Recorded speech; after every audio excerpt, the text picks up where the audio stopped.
आज आपण बनवणार आहे कच्च्या हळदीचे लोणचं। त्याच्यासाठी आपण ओली हळद घेतली आहे आणि तिला छान स्वच्छ धुवून मग छिलून घेतलेला आहे। आता आपण याला किसून घेऊ किंवा बारीक बारीक काप करून घेऊया।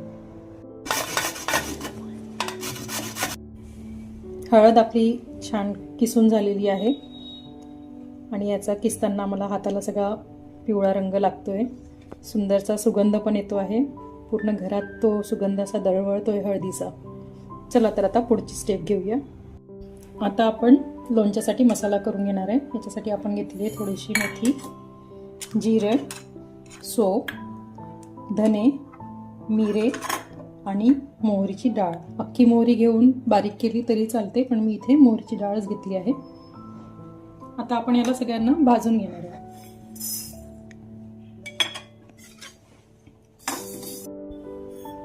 जिरं, सोप,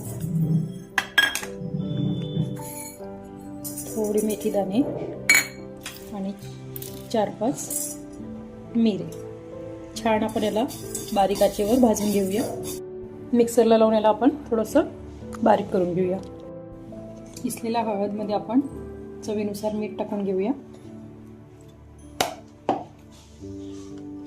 नंतर यामध्ये आपल्याला जसं तिखट पाहिजे त्या पद्धतीने आपण तिखट टाकून घ्यायचं। तिखट आणि मीठ टाकल्यानंतर आपण याच्यामध्ये आता लिंबाचा रस घालतोय। 2 लिंबू घेतले आहेत मी। 2 लिंबाचा रस आपण याच्यात घालतोय।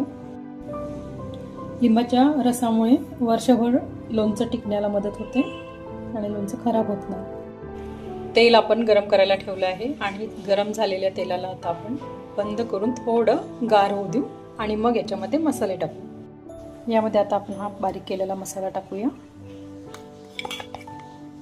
2 चमचे आणि मोहरीची डाळ टाकूया। म्हणजे ते खाताना मसाला जास्त आवडतो म्हणून थोडी मी मोहरीची डाळ जास्त टाकते। छान घालून घेते। आता आपला हा तेलामध्ये मिक्स करून घेतला आहे। हा आपण आता हळदीमध्ये टाकून घेऊया।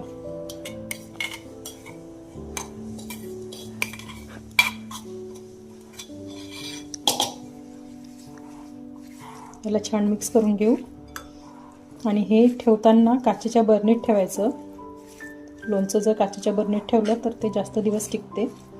प्लास्टिकमध्ये टाकलं तर त्याला वासही लागतो आणि ते टिकायला पण जास्त दिवस राहत नाही।